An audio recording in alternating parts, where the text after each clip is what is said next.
नमस्कार। Hindi dictation YouTube channel पर आप सभी का स्वागत है। रेडी हो जाइए 5 सेकंड में डिक्टेशन लिखने के लिए।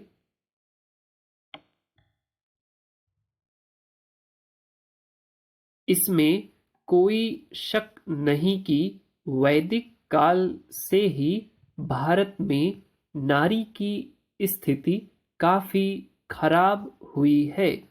वैदिक साहित्य में पुरुष और स्त्री की सापेक्ष स्थिति के बारे में अमूर्त अर्थ में कोई चर्चा नहीं है।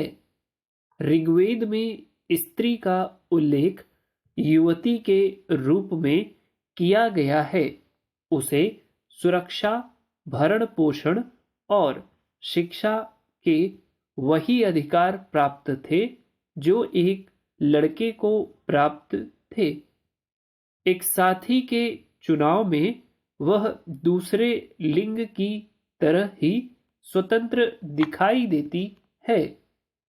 वेदों में विवाह से पहले लड़के और लड़कियों के बीच प्रेम संबंध बनाने का अनुमान लगाया गया है।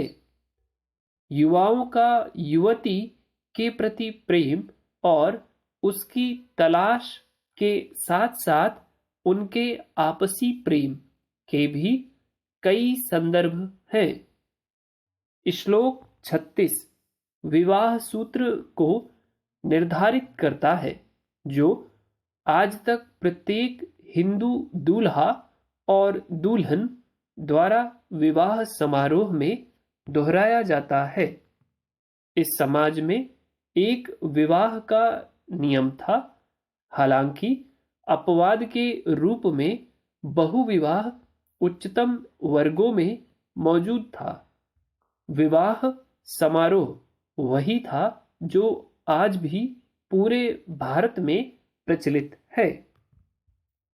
परिवार का आदर्श निश्चित रूप से उच्च था और हमारे पास संदेह करने का कोई कारण नहीं है। इसके अलावा हम देखते हैं कि पत्नी और पति के धार्मिक कर्तव्यों में एक नियमित सहभागी थी। कोई भी धार्मिक समारोह तब तक पूर्ण और प्रभावशाली नहीं माना जा सकता जब तक कि दोनों उसमें शामिल न हो। विधवा को दूसरी शादी करने का उतना ही अधिकार था जितना विधुर को दूसरी शादी करने का। ऋग्वेद में कहीं भी सती प्रथा का विचार नहीं है।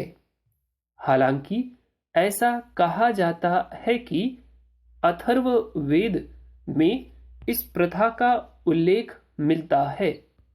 वैदिक साहित्य में महिलाओं को आंदोलन की पूर्ण स्वतंत्रता प्राप्त थी। महिलाओं की शिक्षा के संबंध में न केवल कोई प्रतिबंध नहीं था, बल्कि इस बात के प्रमाण भी हैं कि महिलाओं ने विद्वानों और शिक्षकों के रूप में सर्वोच्च स्थान प्राप्त किया। पैरा महाकाव्य काल में आते ही हम देखते हैं कि नारी की स्थिति किसी भी तरह से खराब नहीं हुई है। शादी के मामले में भी वही आजादी है, नहीं और भी अधिक।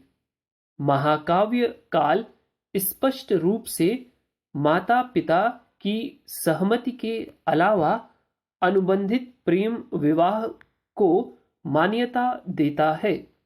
उदाहरण के लिए महाभारत की कहानी में दो प्रमुख पात्रों अर्जुन और सुभद्रा की जाति का कोई बंधन नहीं है। पत्नी के अधिकार और अपनी संपत्ति पर अधिकार का स्पष्ट विकास है, जिसे स्त्री धन कहा जाता है। हालांकि यह कहना गलत होगा कि वैदिक या महाकाव्य काल में महिला की आर्थिक स्वतंत्रता पर विचार किया गया था, जैसा कि आज भी पश्चिम में समझा जाता है। ऐसा कहा जाता है कि महिलाओं को अलग करने की प्रथा महाकाव्य काल में शुरू हुई, लेकिन इसके पक्ष में कोई ठोस सबूत नहीं है। महिलाओं द्वारा टूर्नामेंट देखने, युद्धों में अपने पतियों के साथ जाने, यात्रा पर जाने और स्वतंत्र रूप से घूमने के कई संदर्भ हैं।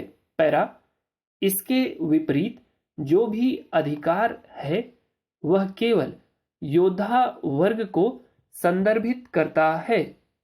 महाकाव्य काल में स्त्री की स्थिति किसी भी अन्य दृष्टि से नीची नहीं थी।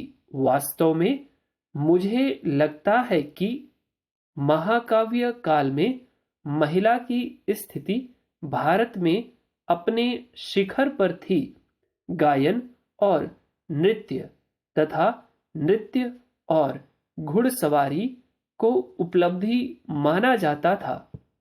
तब से इसमें लगातार गिरावट आई है।